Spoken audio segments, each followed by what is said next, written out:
Well, hello, everybody. And today we have the amazing Katie McAlister, who is about to start a new role as the president of QNOD beginning in the summer. Welcome, Katie.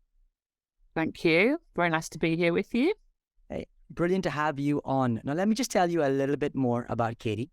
So previous to this, she was the Chief Marketing Officer for TUI in the UK and Ireland. And Katie had been at TUI for over 15 years in a variety of roles, from Director of Business Change, Head of Customer Strategy, Head of Multinational User Experience, and even Digital Director. Now, Katie has had a string of accolades, from being in the top most effective marketers and winning the Marketing Team of the Year by Marketing Week. Actually, 85% of the team would actually recommend the brand as a great place to work, which I would say is a fantastic endorsement of Katie's leadership. She's been credited with future-proofing of the TUI brand, especially after feeling the adverse effects of COVID. This included a launch of a global ad campaign, modernizing the brand identity and driving traffic, all while keeping spend to an absolute minimum. So in fact, I'm really looking forward to hearing more about that. But beyond this, Katie is one of the trailblazers in the industry, so it really is a great opportunity to hear from Katie and what makes her tick. So let's get cracking.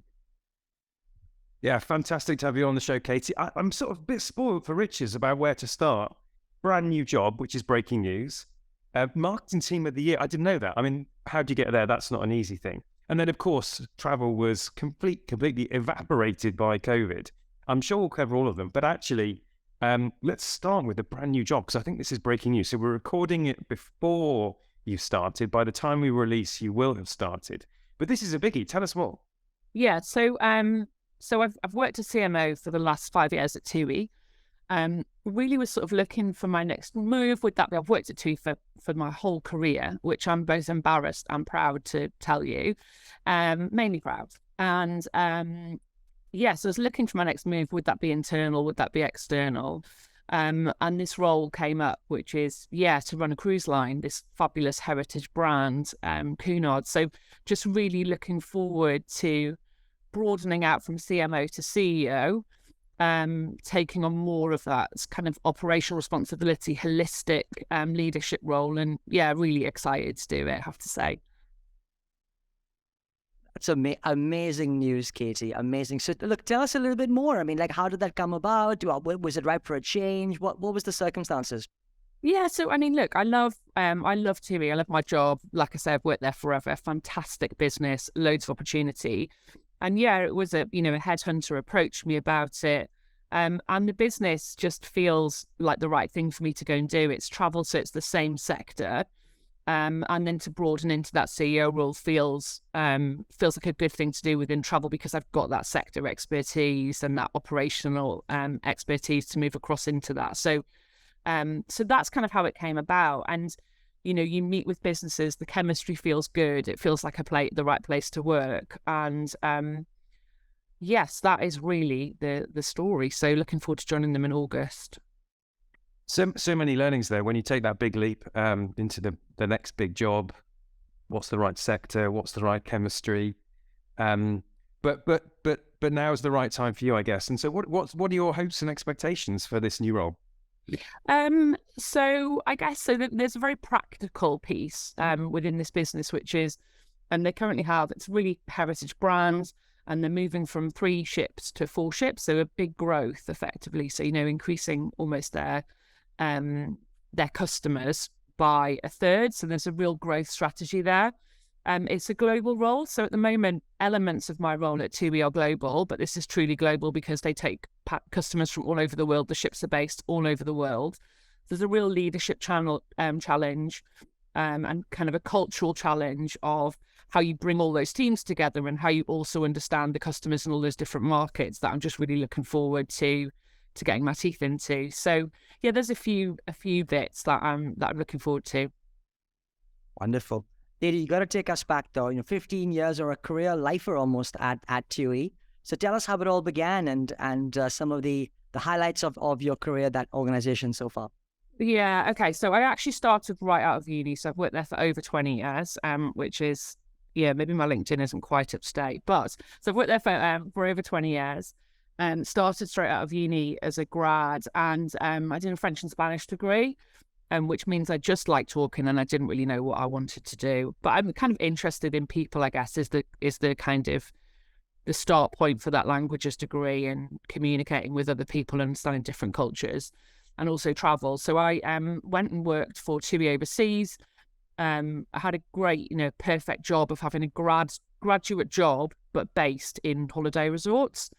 And through that, I did purchasing, so buying hotel rooms and that kind of thing. And through that, just fell in love with what the business does, which is this fantastic thing of giving, people the best 2 weeks of the year.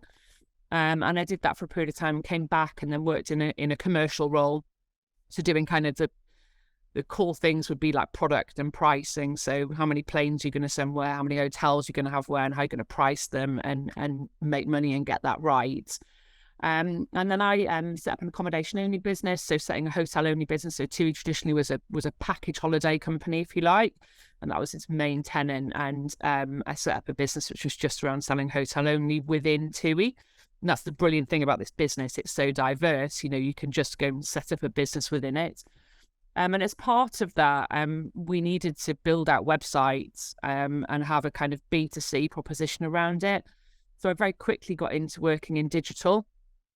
And I worked in digital product, even though it wasn't really called digital product in those days, for a number of years.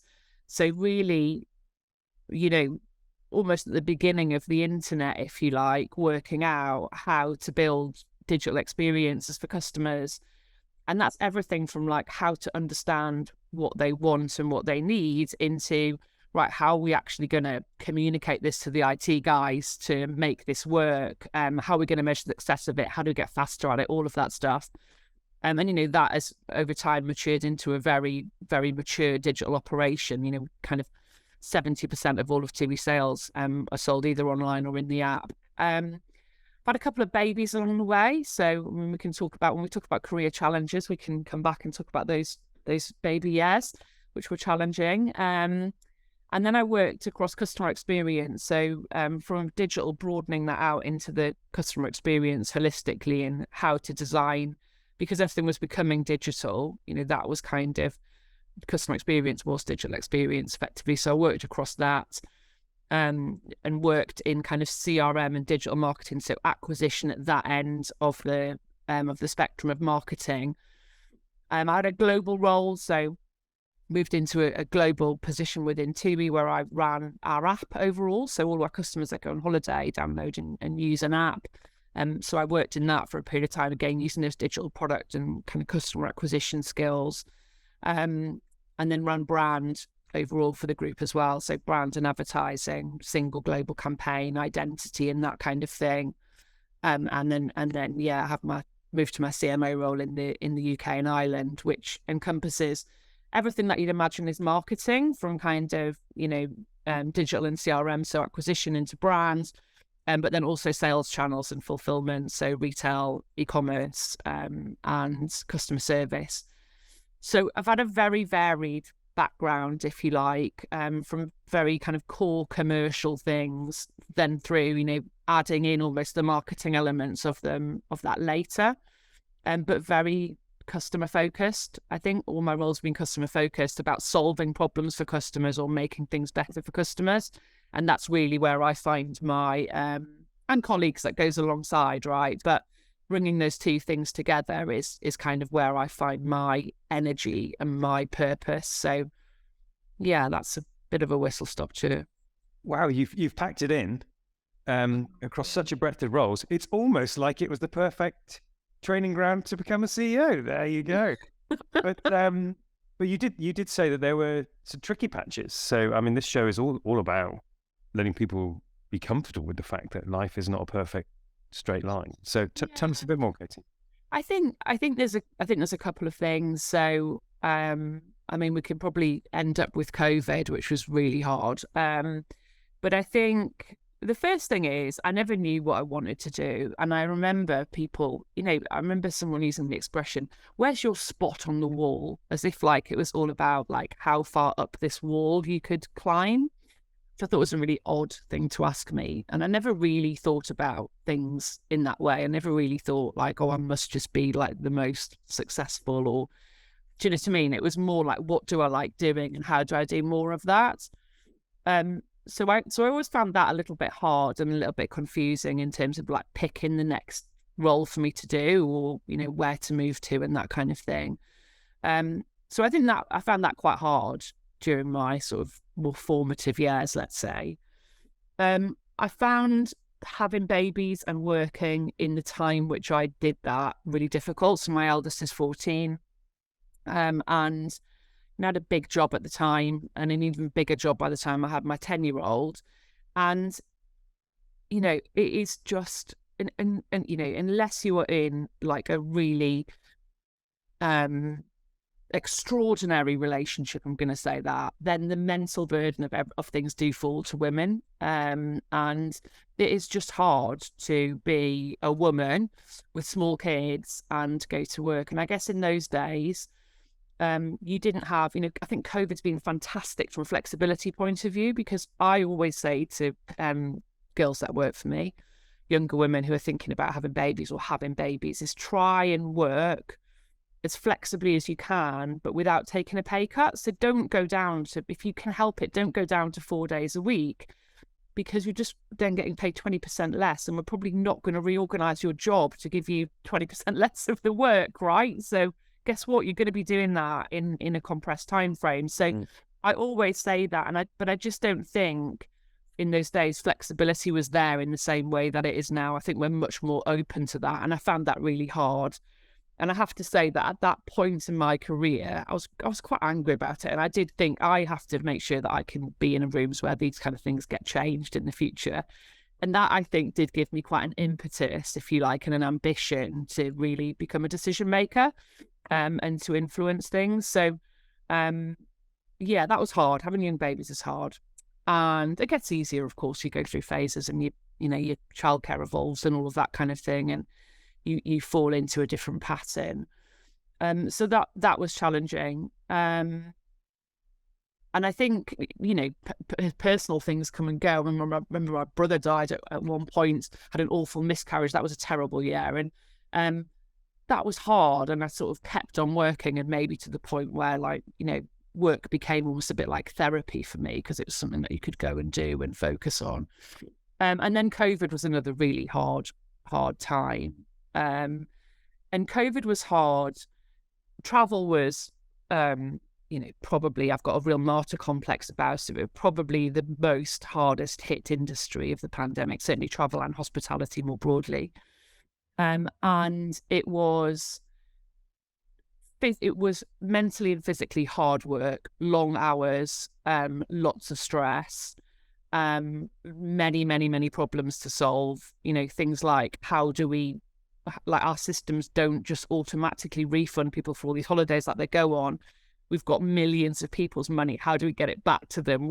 How do we change our systems, almost overnight to get that stuff done? How do we get as many people to support people as possible?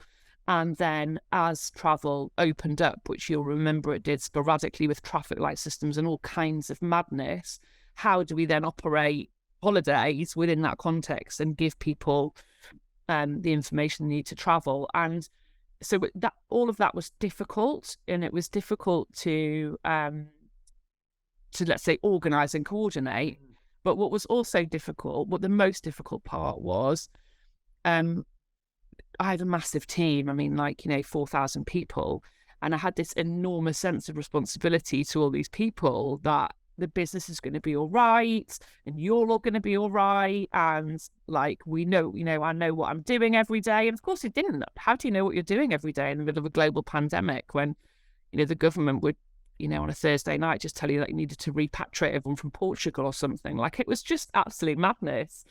So that was really difficult. But I think one of the things that I learned out of COVID, quite interestingly, is it's all right not to know sometimes, and to, as a leader, just go, I don't know whether this is the right thing, but we're just going to try it.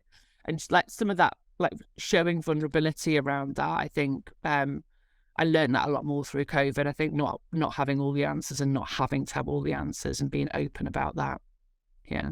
I love that. I mean, just to say out loud, simple thoughts for you around your brother. I mean, it's way too young. I don't know the circumstances, but that's thoughts of you on that. And And I think you're right. I think travel was the most impacted industry, and I'd forgotten the traffic lights, but yeah, what nonsense that was. But the vulnerability to not have all the answers. It's you say you've been through the ringer on a few things. Yeah. So how do you keep your shit together when under the most immense pressure? Oh God, I don't really know how I do that. Probably I don't. I mean, I think, number one, I don't like drama really. So I like to, I kind of like to diffuse things by not having drama and to have a sense of fun. And, the reality is most things, it's just business, right? It's all going to be all right. So there's a whole thing around perspective and yeah, finding your sense of purpose and fun and lightheartedness through all of that, I think is very important. It's very important for me that, I can go to work and have a good laugh with my colleagues and that we can talk about all the other stuff that's important to us beyond work. So I think that's the first thing around that. And then I think it's all about having a great team, picking the right people for the right jobs and supporting them to do that, because that's ultimately what helps you to, as you say, Mark, keep your shit together. And so I think it's really as simple as that, is having the right mindset and having the right team. Katie, can I just pick up on clearly going through COVID, but at the same time, you sort of grabbed it with both hands and used it as an opportunity to revitalize the brand and launch new global campaigns, but doing so in a way that was cognizant and sensitive to the economic fallout that you must have been going through at TUI at the time. And I'd love to understand how you were able to navigate that, both the sensitivities as well as being able to revitalize and, get that gung-ho attitude to kind of push back and push into the new era, see a future. Yeah, I think so. We have quite a close relationship with our customers anyway. So we are a business where customers will happily give you feedback about their experiences or how they're feeling a lot because of the product and what we do, which is really good, right, in normal times. But in COVID times, that was absolutely priceless, right? Because we could go out sort of once a month, if not twice a month, and just gauge what's the mood of the nation, like how do you feel about travel? How, what are you concerned about?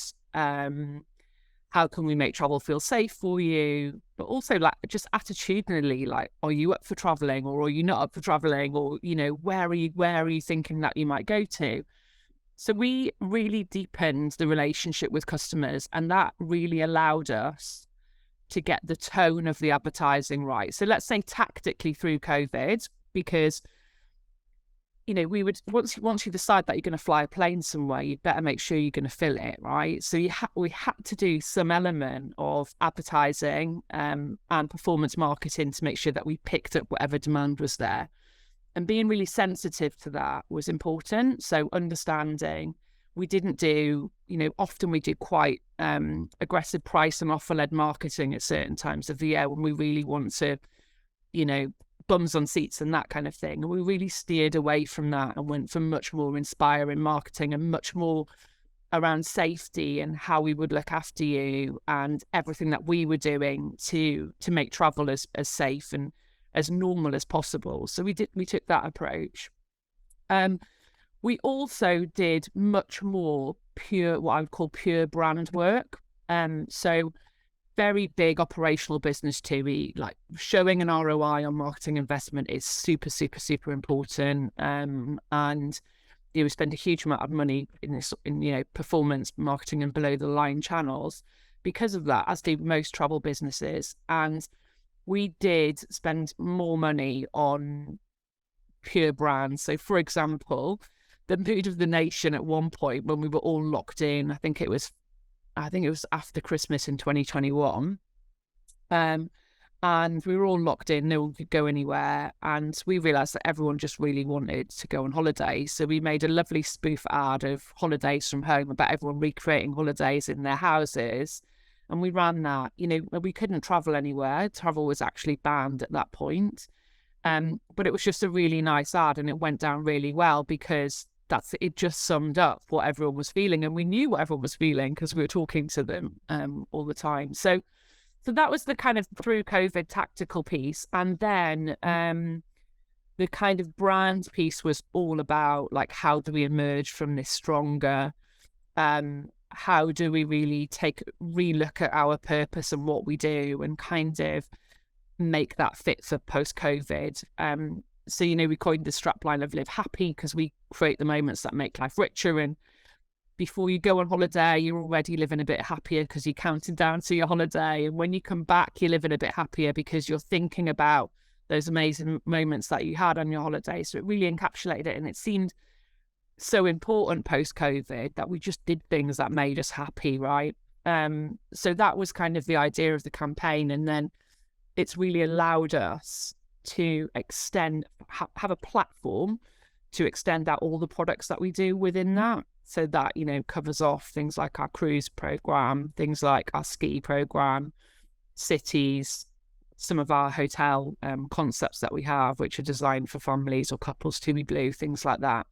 So it's working really well for us as a platform. And we really had this, we wanted to go beyond package holidays post-COVID, which had never really cracked before. And that was just a really good platform for doing that in the right moment. Yeah, wonderful. So loads of observations there. So get closer to your customers when the crunch is on, and in this case, to get the tone right through COVID. And the fact that you were able to double down on brand work and probably get excess share of voice and come out stronger is probably driven by your standing in the organization, because many marketers struggle with it. But I love the live happy. There's somebody once said to me that you can't help but rub yourself up on the brands that you manage. And then so there's sort of this not that brands are personality based, but it strikes a chord. You talk about being lighthearted in the sense of fun, and here's a line which is live happy, but also true to the category. Anyway, I'm rambling a little bit. I'm going to come back to marketing team of the year. I think you said you got 4,000 people. So, mate, what's the keys to successfully leading a massive team to such an accolade? So I think, the first thing is probably everyone read our story. Toby Horry, that works for me, is fabulous, and wrote the submission. And I think the first thing is everyone was probably like, my God, these guys have been through the ringer in COVID. They should have an award, probably, was the first thing. I'm joking. But, look, the team is fantastic. And I think we just articulated some of those challenges that we had and how we dealt with them. But also, I think how the team came together through COVID. So, we all went, and this is kind of a bit of TUI spirit or how the operation comes together. But, we all went and saw customers off at airports when things were uncertain and helped our kind of ground handling teams there. People, we had chunks of people that were furloughed. So people had to do different jobs to the jobs they'd had to do before, and campaigns. You had somebody who specifically would normally work in a brand environment, running a campaign right across all of the channels and things like that. So people just stepped up, and I think they stepped up because I think the leadership challenge is really just about creating passion in an organization for a vision, and then helping everybody to play their part in that, whatever that is. And what you find is if you are open about that, people step up and they play their part effectively, and they want to be part of something which supports their colleagues and supports customers and gets a really good result for the business. So I think it's less about motivating people about, things like how much money something's going to make or something, but more about how it's going to make people feel. And I think that is probably the key to the success of bringing everyone together. Fantastic. Katie, related to that success of inspiring and bringing people together, surely requires the right people in the right places with the right skills. Yeah. And I wonder to what extent you think or you see the changing nature of skills across our industry, and perhaps what would be some of the most important skills that are going to be important, for an effective marketing team today and in the future.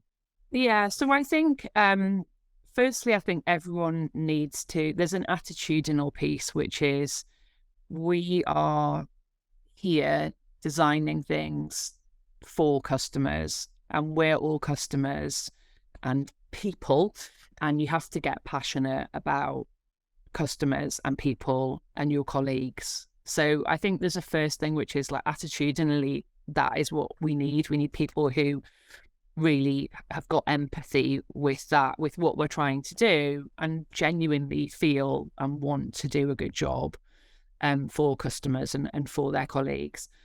I think in terms of skill sets, I mean, looking back on my career, you can probably see I'm probably less concerned about technical skills and more concerned about how people can grow and learn those technical skills as they experience, different parts of an organization, and whether that be pure marketing or broader.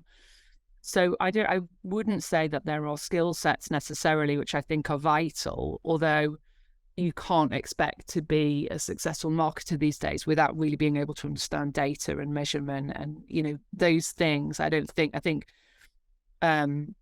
we need people that are well-rounded, let's say, to make our businesses successful. But I don't think that's necessarily about saying, right, okay, you must have digital skills or you must have, great creative skills. All of that is important, but I think it's more attitude and experience and open-mindedness. Wow. Fantastic.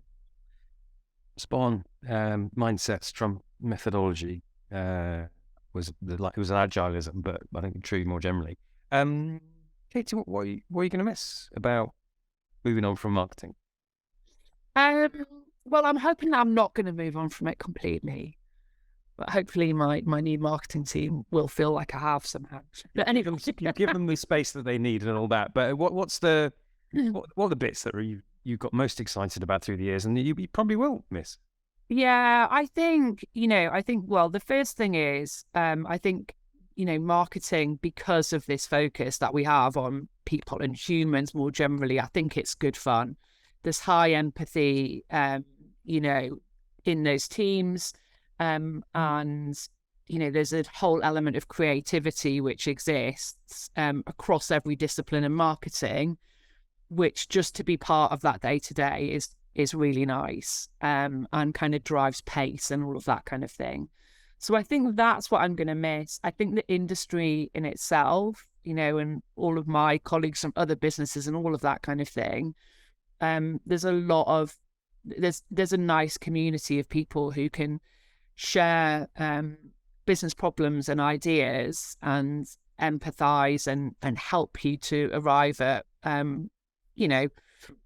good solutions, or at least hear you out talking about the problems that you've got in your businesses. And that I'll miss that a little bit, those communities, but hopefully they won't be completely lost for me.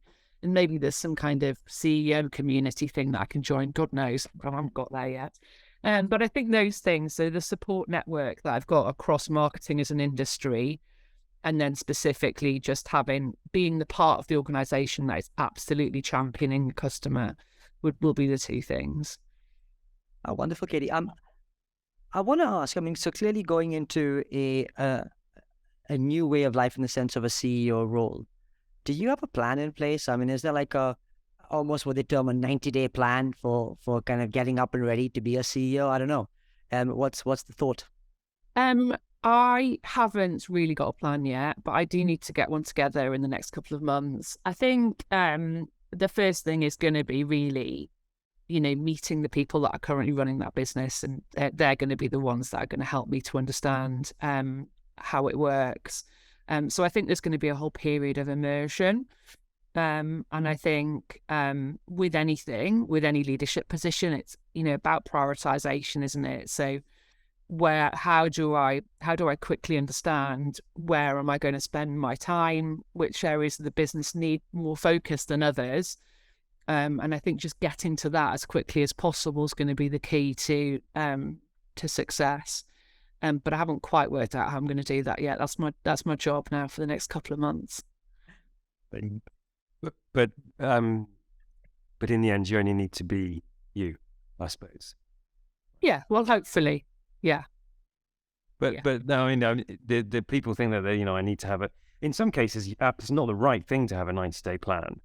I just think that everything you've done up to this point is what makes you going to be successful in the next thing, rather than being something you're not. So what are some of the core values and characteristics that you're going to pull through into that new role that have served you well? Yeah, I think, look, and then I sort of touched on it in the how to lead a successful team perspective. Um, you know, it's about getting the strategy right. So, I'm sure there is a strategy in this business. It's about validating that, possibly tweaking it. Let's see. Being really clear that, kind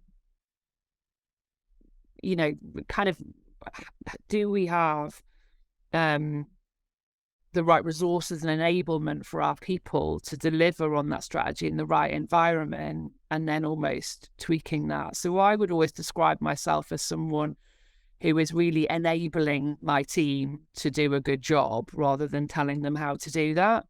And I think just understanding whether or not, to what degree that enablement's there, and to what degree it needs tweaking or some magic dust sprinkled on it is kind of the first place to start. Let me take you back all the way to the beginnings of your career and wonder if now that you've been able to both transition into the head of marketing right into the head of general management, but what sort of advice would you have for people at the beginning of their careers? So I would always say, I started this by saying one of my challenges was I never knew what I wanted to do. I would say work out what are the things that make you really want to get out of bed and go to work in the morning and do more of those things. So find roles that allow you to do those things that give you a sense of purpose and a sense of achievement. Because that's what you need to do to get out of bed every day and to feel really passionate about something and work at the top of your game. Makes complete sense. Through these sort of transitions, obviously, it can be a bit lonely. So, what role does mentoring or coaching play for you? This big part of what Richie's created at School of Marketing, the Mentoring Gen Z scheme, to help people through. But do you depend upon mentors or coaches at all? Yeah, I do, and I haven't. I don't have one person that has been like my constant, let's say. But at different points in my career, I've needed different things, I suppose. And sometimes the same person's provided me with the help and guidance or sounding board. But more often than not, there's been someone that can, has got some specific experience or a specific style, which is something that I either want to emulate or pick their brains about. So I've had a series of different mentors and coaching as well. Been fortunate to join a number of leadership programs where I've had some coaching. All of them have been from everything. You take something from those things. I also think to marketers starting out, or you need sponsorship as well. So you need to work out who sits in a room in a business and says, yeah, Katie, she's really good. She should get that next job as well. So that's important to think about too when you're thinking about how you build out this network of people that are going to help you in your career. And I think it's important as well to have diversity within the people that mentor you. So it's quite easy as a woman, let's say, you kind of get caught up in this thing around, well, I've already said that. I think, it's hard being a woman and having kids and all of that stuff, and we don't need to go through it again. But to then pick a woman to be your mentor, right? But actually, it's quite interesting to get the perspective from a guy's point of view, right? And to understand, that, and to get allyship through building those relationships. So I think picking diversity in your, and that would go the same for race or, any other kind of diversity. And I've mentored lots of different people throughout my career. I have to say tend to be women, because women tend to go, oh, I would like a woman to help me navigate this. And those have always been good experiences, because there's nothing quite as rewarding someone coming to you with a business problem or a career challenge, and you helping them to unlock that. And that is what mentoring and coaching is, right? You're just kind of enabling the unlocking of something that's inside yourself. But those have all been very, very rewarding. Amazing. Katie, we're coming to the end of our time here, so perhaps this will just be the last question. I would love to ask, and throughout your career, I wondered if you've ever thought about what you'd want your legacy to be. Oh, God. Big one. It's a big one to end on. I don't know. I guess like my legacy would be probably just something about having fun, and people who work for me, around me, would have said that they got a sense of achievement out of that, and, you know, felt like they had fun. Love it. Great. What a great way to end. And that theme has come out throughout this session. Thank you so much for going on, Katie. Loads of pearls of wisdom. I'm glad we've caught you at this exact moment, because it's really sort of teased out what makes a difference through periods of transition. I'm going to just put a bit of a bow on things and talk about some of the things we've touched on. So you're on the cusp of a massive new job, but actually all the way through, you never really know what you wanted to do, but you've had such a breadth of roles. And I think there's a key learning there in terms of, are you going to be a narrow marketer or a broad marketer? And probably the broad marketer is the ... into the very biggest jobs. Where's your spot on the wall? You didn't like that. More focused on what do you like doing, and bravo for all the things you've achieved. We heard a bit about COVID and what a hellish time that was for the travel industry, but leading a team of 4,000 through that and being open and vulnerable and just trying things, even if you didn't have all the answers. Have a sense of fun, lightheartedness, don't particularly like the drama. Love that. And that spirit comes through time and time again. The brand work that you've done on the back of COVID has really helped to great accolades and business success. So all credit to you. We heard about living happy as the live happy as the line, and maybe there's a sort of a metaphor in terms of the way that you live your life. And we had the skills, but actually maybe more focus on the attitude as much as anything. Data and measurement to the fore, but we need well-rounded marketers. My synopsis of you, Katie, from what we've discussed here, is that you're a very honest and grounded person, and I can see why people would want to follow you. You bring a lightheartedness. You talked a little bit about magic dust. Maybe if I had one more question, it would be a little bit more what you mean by that. But a sense of calm pragmatism that I think will serve you very well as a CEO in your new job. I have no doubt you're going to have a brilliant time and have lots of success in that role. Again, bringing that lightheartedness, that determination, but also generosity. You talked about the generosity of being a mentor through into the new role, and wish you every success at Cunard. And we'll be watching this space to see the headlines. Thank you very much. It's been lovely chatting to you both.